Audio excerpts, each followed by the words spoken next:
Last week, okay, in this subject, basic accounting, last week we discussed about journalizing. Okay, now we will have this second step in accounting, which is the posting. So, this is about posting. As I have said, we're done with the journalizing, and journalizing is the second step in accounting. The first one is, of course, you need to analyze the transaction. That is number one.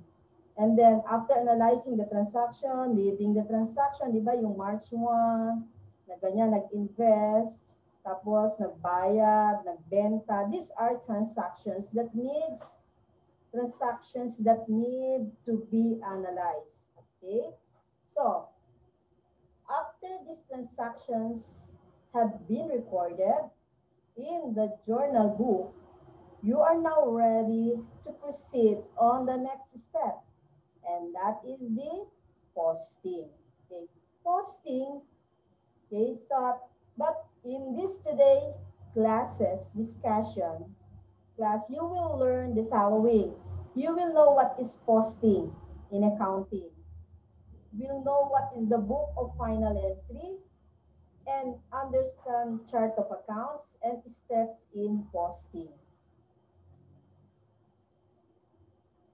So, the book that we are using in posting transactions is what we call ledger.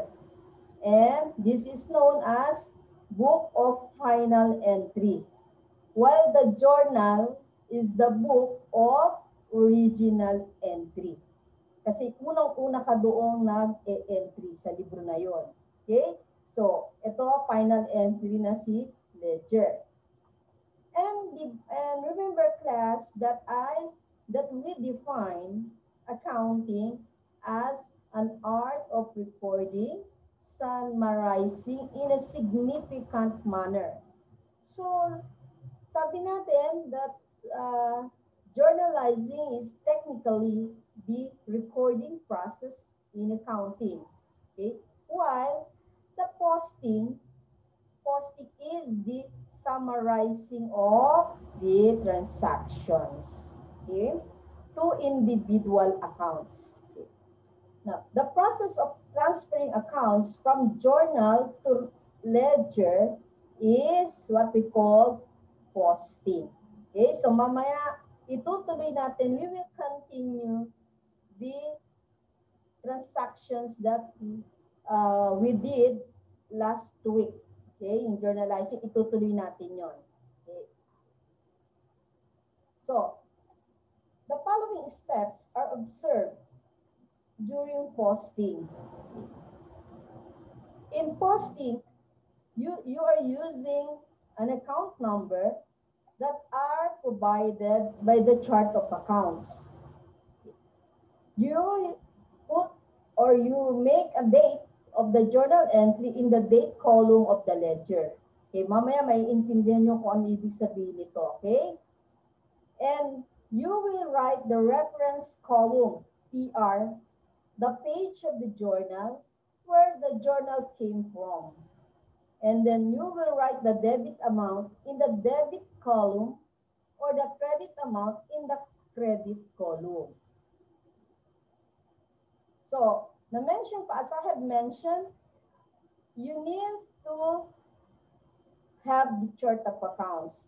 So, lahat ng mga negosyo, kasama sa pag-put up nila ng kanilang negosyo ay yung meron na sila ipinuput up na chart of accounts. Kasi kung wala itong chart of accounts, hindi sila pwedeng mag-record na transaction. Ano ba itsura nito? Sabi natin, the chart of account is a list of all the accounts of the business and their respective account numbers.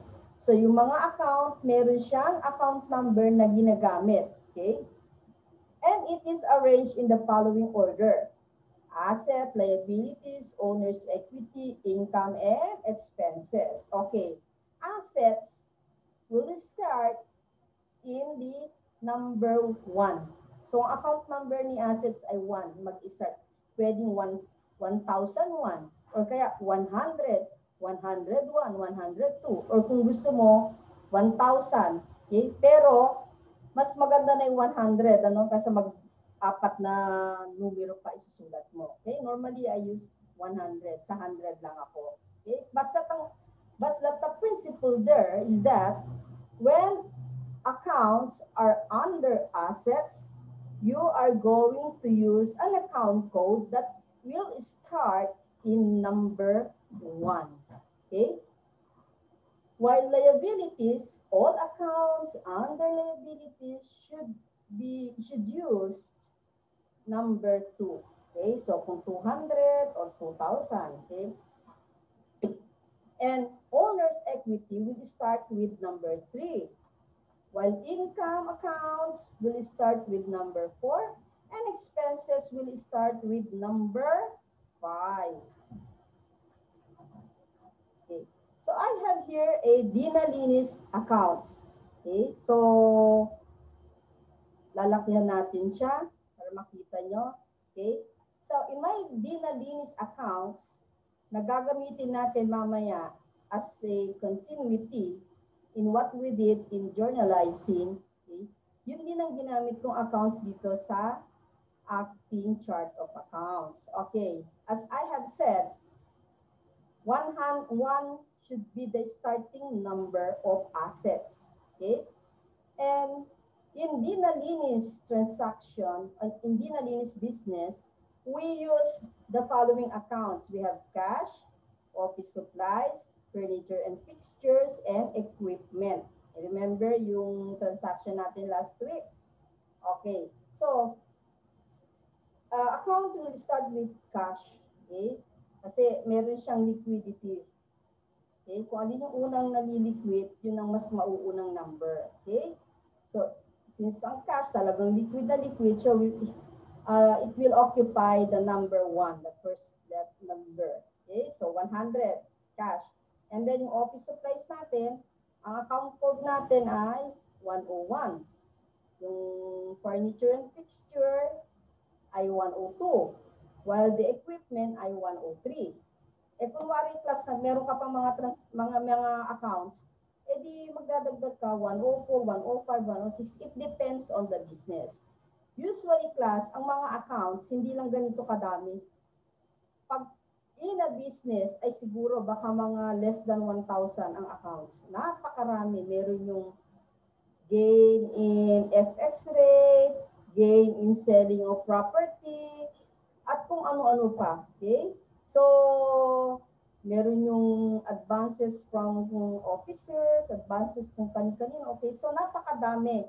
So, dito lang, simple lang yung ating transaction. Kaya ito lang yung nakalagay dito. Pero kung question nyo, ma'am, nadadagdagan ba yan? Oo, madaming madadagdagan yan. Depende sa business. Okay.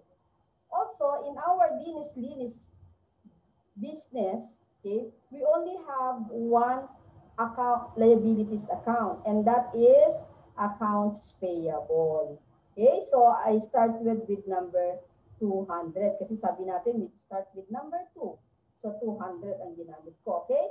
O kung halimbawa, yung business aside from accounts payable, meron siyang notes payable o di another account yun. Okay? At kung ano-ano pa, long-term loan, short-term loan, okay? Mortgage payable, okay? So lahat yun ay ilalagay mo under liabilities account. And then owner's equity, di ba ay sabi natin, pagka gagamit ka ng account, you just simply put the name of the owner or the name of the business. So you will start with number 3. Okay? And in this case, I use 300. Okay? So I use Dina lang, hindi na Dina Linis. Okay? I use the name, Dina, and then comma, capital. So that is my account under owner's equity. And then, under income, I have the account service income. So, the number designated The account code that is designated in this account is 400. While in my expenses accounts, I have salary expense that I used 500 and heat, light, and water that I used 501. So kung marami pa akong expenses, dagdag ng dagdag itong number na to. Okay? Kung may interest expense, taxes pay, expense, okay, repairs, okay, and so on. So tandaan nyo ito class, ito yung ating chart of accounts na ating gagamitin sa continuation of the transactions that we made and recorded in the journal book. Now we are now going to have this transfer in the ledger. Okay, so I will now share to you another file. Okay.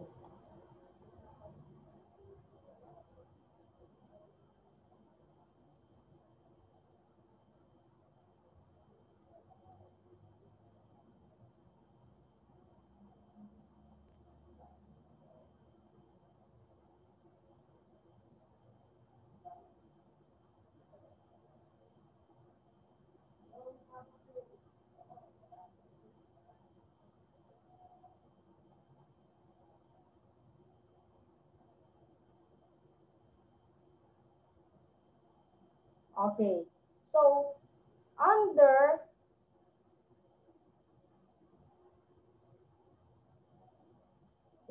so remember class, last week, nag-record tayo ng transaction, okay? On March 1st, ito, the book, this is the journal, okay? Itong portion na to, yan. This is the journal, okay? So, hanggang dyan ang journal natin, okay? Let's make a page number of our journal. And since isa lang naman to, page 1 lang, so we will use J1. Okay, so that is J1. Okay, ibig sabihin, journal page number 1. Okay, meron ba yung kabuluhan? Yes, kailangan natin yang lagyan ng page number because we are going to use this reference in our ledger. Okay, going back here. Okay, so this is my journal last week. Okay, sabi natin, after journalizing, the next step is posting transactions to the ledger. So, ito yung prepare ko ng ledger. I have a ledger for cash. Okay, and then I have account number na lalagyan ko ng 100. Okay, di ba sabi ko 100 yung aking account number doon. Okay. Then, notice class that you have date, item, post reference, debit, then date, item, post reference, and credit. Okay. Bakit kaya? Okay, so ngayon, bakit kaya may ganon? Kasi nga ita-transfer natin whatever accounts ang nando doon sa journal, ililipat mo lang yun. Okay? So talagang yung analysis will start at the journal entry. So dito, parang ano na to, no-brainer na to. Okay? Because you are going to transfer lang your transactions to this book. Lipat-lipat lang in short. Wala kang gagawin kundi ilipat. Okay, so now, let's do the March 1st transaction. In March 1st transaction, we have cash account na 400,000. So siya nakalagay sa debit, di ba? So, i-transfer natin siya. Let's have the date na March 1. Okay, so kita natin siya para magkasya.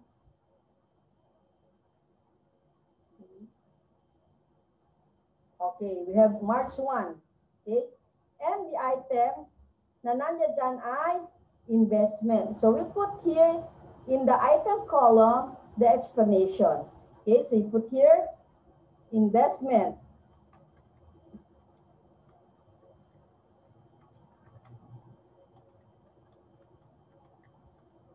Okay. So, naka-debit siya, we will transfer that to our debit account. Okay?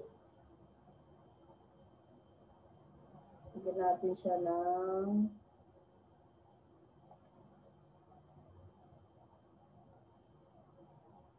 okay. Okay. So, 400,000 na record na natin. So, anong gagawin mo pag na-record mo yan? You put here the account code. Okay?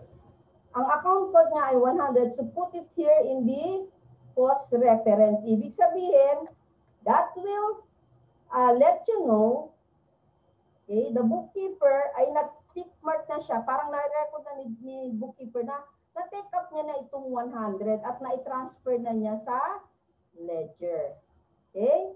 O, ngayon, ano naman ang ilalagay mo dito sa post reference ni ledger?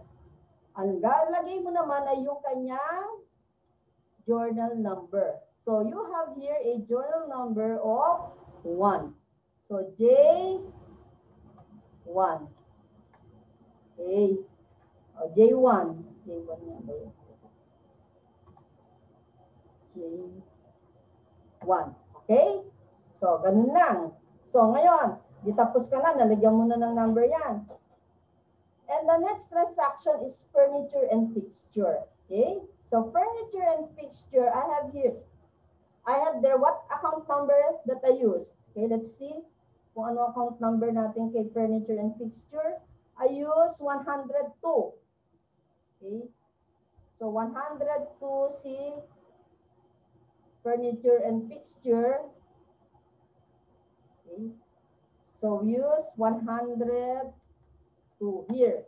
Okay? So, i-record na natin si furniture and fixture. It is on the debit column. So, again, we will use the date na 3/1.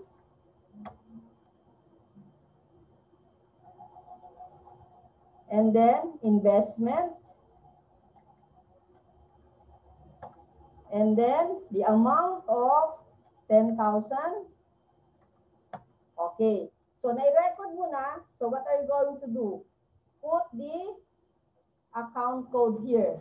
It means that you are already recorded the transaction, and for your ledger, you put J1. Okay. So, tapos na tayo. Ngayon, what about the Dina Capital? So, si Dina Capital, we have the 410. Okay? And it is in the credit column. Ang sabi ni ledger depositing, i-record, ilalagay mo lang yung mga amount. Kung debit siya, debit din. Kung credit siya, credit din. Okay? Simply transferring. Okay. So ngayon, this is Dina Capital. Asan yung capital? Ito, si Dina Capital. So we will be using number 300. Okay? At ito ay nasa credit column. So we will be using the credit column. So in my credit column, okay, in my credit column, meron din akong, in my Dina Capital, I have my credit column. Na parehas din. Merong date, may item, may PR. Parehas naman naman ng debit at saka ng credit as to the caption. Okay, so going back here, so it is dated 3/1, okay.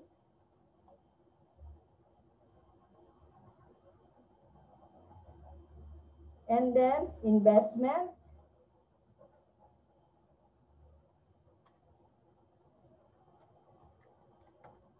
And then the amount of 410,000. 410,000. Okay. So, na-record mo na. So, ilalagay mo na dito yung J1. Okay. And you are going to put the number here na 300. So, we're done in March 1 transaction. Okay. Now, let's proceed to March 5. March 5 is equipment. So, again, ano ba account number na ginamit natin kay kay equipment, we use 103.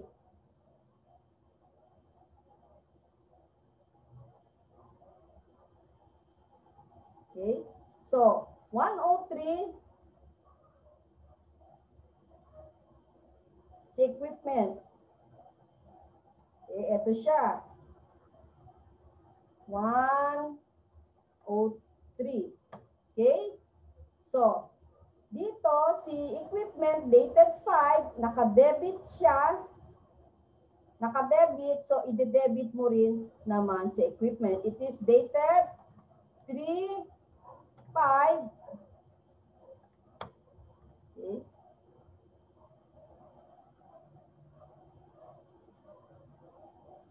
And what will be your item explanation? Di sabihin mo on account, hindi mo siya on account, okay? So you have there on account, utang. So you have here 15,000, okay? So ilalagay mo naman dito ay 103. Okay. Tapos, ito naman, lalagay mo naman si J1. Okay. Pag na-master nyo to class, pwede na kayo mag-apply sa accounting department. Okay? Bookkeeper. O, tapos, ayan na i-transfer na natin. Okay? So, ang susunod natin i-transfer ay si accounts payable. Do we have accounts payable? Yes, ginawa ko na yan. So, I'll put here number 200. So, accounts payable is on the credit side. Therefore, I will put this in my credit column. Okay, dated 3/5. Then, dito natin. And then, on account.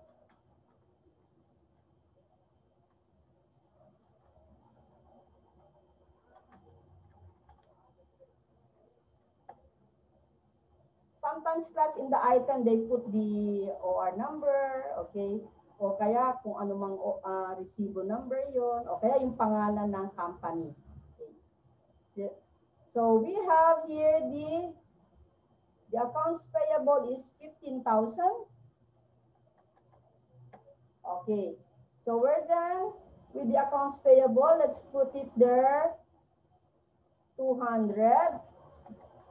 While in our ledger, we are going to put page 1. Okay. Now, okay, so we're done with the equipment, the March 5. Now, let's proceed to March 10. Okay. March 10, we have office supplies na naka-debit siya. So, we have the March 10.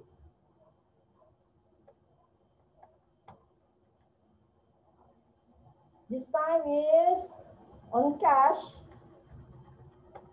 So, you put there 25. Okay. What is the account number? Is 101. Okay, so put 101 here. Okay, and then dito, page number 1 of the journal. Okay, next transaction is cash. Okay, nasaan ang cash natin dito by this time? This is on the credit side. So we will put this in credit side. Okay, babalikan natin ngayon si ating cash. Okay, si ating cash ay lalagyan natin ng date na 310. The 310, okay, 310. Okay, and then supplies. Hindi na natin lalagay ng cash Y, nasa cash account na tayo eh. So, para malaman natin na bumili tayo ng supplies. Okay, this is okay, lagyan natin yung PR. How much is the office supplies? That is 25. Okay, we're done. So we need to put it there 100. Na-record na natin si 25. And at the same time, you are going to put number 1, J1. Okay? So we're done with this. Now let's have the cash for service income. Naka-receive tayo ng cash dahil nag-render tayo ng service. So we have the debiting cash of 3,000 on dated 15. Balik tayo kay cash, dated 3/15. Service rendered. Okay?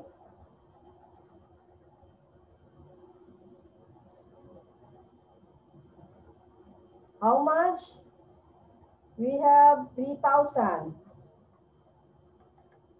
Okay, so na-record na natin. Let's put it here. 100. While put it here, J1. Okay, now let's record the transaction of service income. Do I have a service income na nagawa? Yes, eto na siya. So my service income is here. I will use an account number 400. So, okay. So it's dated 3/15. Yes, 3/15. Okay, in the credit column,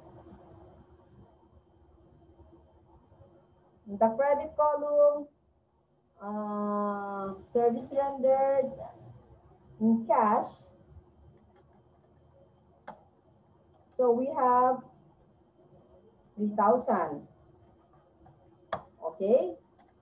So lagyan natin dito na ng 400 because it is already reported. And then we will go back here. Kasi na-record na natin doon. We go back here and put J1.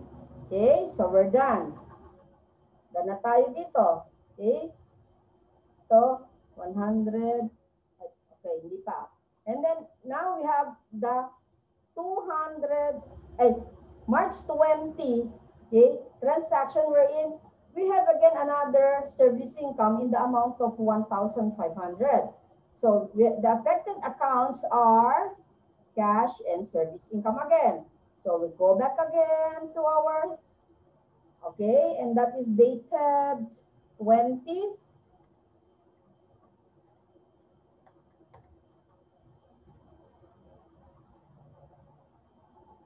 So we have service rendered again in the amount of 1,500. Okay. So we will record, we will put 100 here because it is already recorded. Hindi ako will not right away write the J1 here kasi makakalito yun. Baka mamaya meron kang hindi ma-record. Okay? So you put 100. Okay, that means na-record mo na si cash in the amount of 1,500 and then J1. Okay, now you are going to record again the service income. Okay, dated March 20. Let's go back again to our service income. It's dated 3/20. Okay. And it is in cash again. Sometimes you can put the name of the customers. Pwede yan. Kaya lang tayo, we did not put the name of the customer here. Okay. So it is 1,500. Okay. Now, it is already recorded, number 400, and then it is J1. Okay. Okay, we still have 2 transactions to record. We have the accounts payable. We're in this transaction on 27, March 27. This is payment of accounts payable. So dahil nagbayad siya, debit accounts payable. So let's go back. Let's go with our debit accounts. Ito, so debit accounts. Okay, it's dated 3/27. Okay. And payment of payment from dated. Kailan ba tayo nangutang? Okay, 5. 8. 5 transaction, March 5. Okay. So, dito natin siya para, okay. So, how much ang ating binayaran? We have 6,000. Okay, since it is recorded, we are now going to put 200 here as an account. Okay, so you have your PRJ1. Okay, now we have again another transactions to our cash. So we are going to go back in our cash. Okay, that is dated 3/27. Okay, and you can put your payment of AP. Okay, so you have 6,000, and then go back again to your journal and write the account code 100 for the cash, and then go back again to your ledger and put J1. Okay, so you may that we still have another unrecorded dated 30, salary expense and heat, light, and water. Okay, so we have that? Yes. Okay, our salary expense is 500, while the heat, light, and water, okay, so tumna tayo. Salary expense, 1,800. So it is debit. So put this in debit column. So we have the dated 3/30. Okay. Okay. So ito, dahil salary expense yan, pwede mong payment in cash o in date na lang. Salary payroll,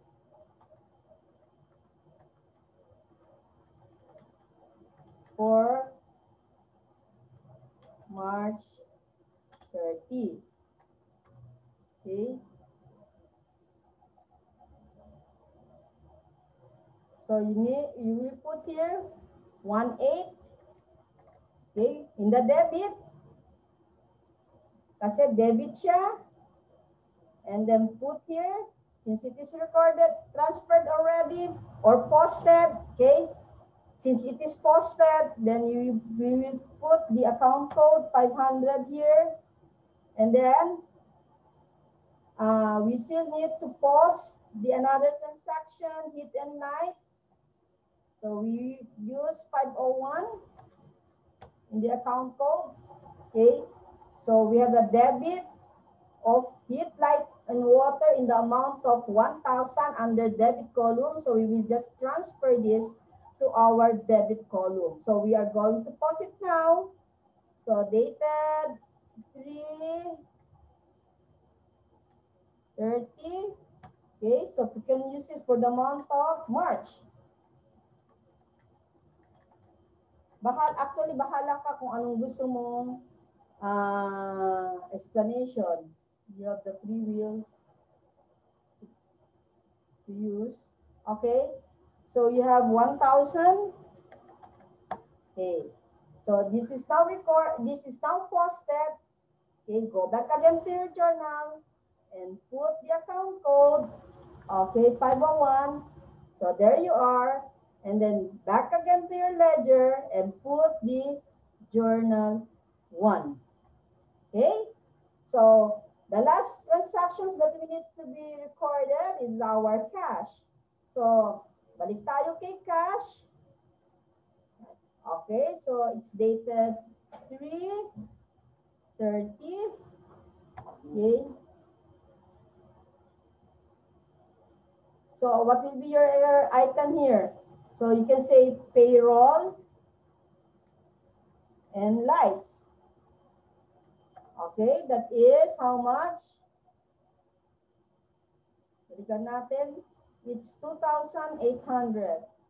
2,800, that is in the credit column. So we are going to pause it in the credit column. And that is 28. Okay? 28. So, balikan natin siya. Ito siya. Okay? So, okay? Done. So, we put here J1. Okay. So, ayan. So, we're done. Okay? So, what will be the next step, class? Okay? The next step here is that after, if it is the end of the month, okay, yung tapos na yung accounting period for the month, you are going to get the total of this. Okay? And get the value. Bakit? Bakit mo siya kailangan? Okay? Ang tawag doon sa process na yon ay footing. Okay. So, footing, F-O-O-T-I-N-G, wherein we are going to get the total value of our debit and credit and get the difference. Okay? Bakit natin kailangan gawin yan? Because we are going to use the balances accounts in our trial balance. Okay? So, in this, so after, okay, we are just classifying, okay, we are classifying the accounts in the ledger. Okay?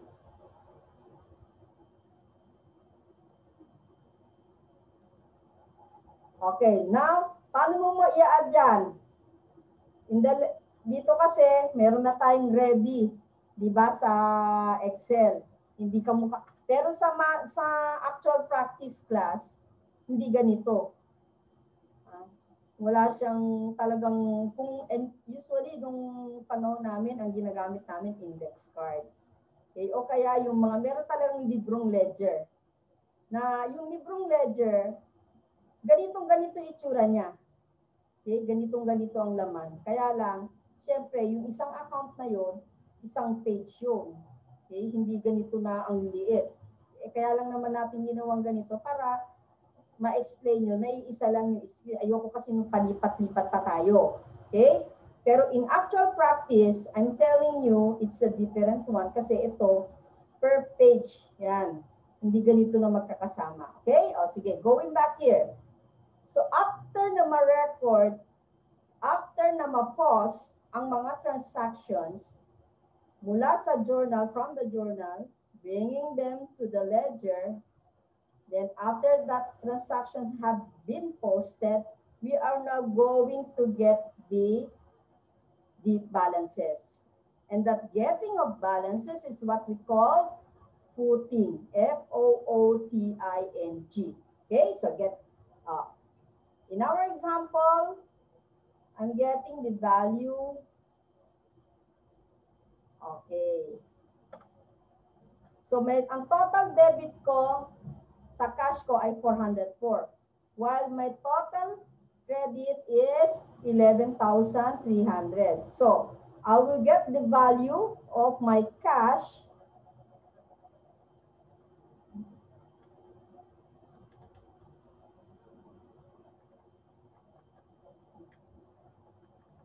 minus this.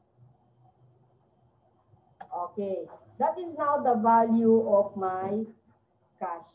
393,200. Okay. Bakit dito ko siya nilagay sa debit? Kasi when the value is great, when the amount of the debit is greater than the amount of credit, then the account is said to be has a debit balance. Okay? So in this case, this debit is greater than credit. So in my cash, I have a debit balance, and the debit balance is 393,200 that I place under this debit side kasi debit balance siya. And remember, ang cash natin ay asset at siya ay nag-i-increase sa debit and at the same time, ito rin ang kanyang normal balance. Okay? Kapag ang cash nyo ay napunta sa credit balance, ay magtaka ka na. Ibig sabihin, may mali kang recording. So, tayo, nandito tayo kasi I'm sure tama naman yung recording natin kasi kakaunti naman to transactions. Okay? Okay. So, let's do again with other accounts. Let's do the putting. Okay. In furniture and fixtures, are we going to minus pa? Hindi na. Ito na talaga yung value niya. Why? Eh, wala naman siyang credit eh. Okay? Wala siyang credit. So, ito na. Okay? While here, nilagay natin dito kasi meron siyang debit, meron siyang credit. Okay? And then, the Dina Capital, okay? O, si Dina Capital, isa lang naman ang transaction na posted. Again, wala kang ima-minus na balance from the debit side. Okay, so ito na yung balance mo. Okay, while in my equipment, again, ito rin ang ating balance because kasi wala naman tayong credit. Okay, what about my accounts payable? Okay, si accounts payable mo, meron kang credit side na 15 and debit side na 15. So, you are going to get the value. Okay? So, maliit na space natin. Okay, dapat, okay, imumove ko lang sandali itong office supplies. Ha? Imove natin ng konti ito.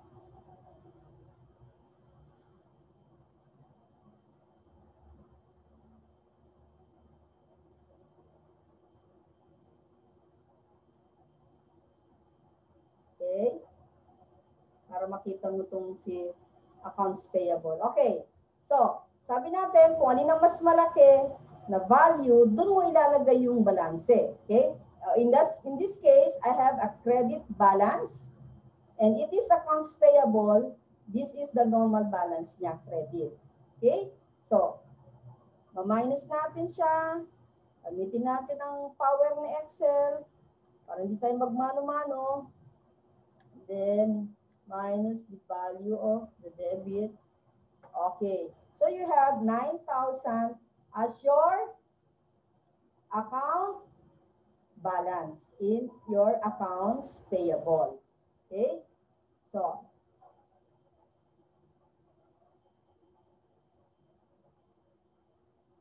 sabi namang lumayo ito. Hide na lang natin yung okay, parang lumapit. Okay. So, in office supplies, wala, hindi tayo mag-a-add kasi isa lang naman siya. Okay? What about in service income? Dalawa siya, so we need to add. Okay?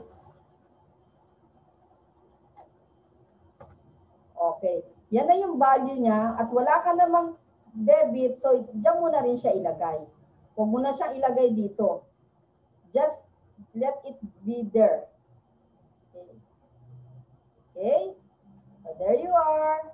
And then, in a salary expense, we only have one account. So, ito na yung pick upin natin. And in our heat, light, and water, we only have one account and that is 1,000. Okay.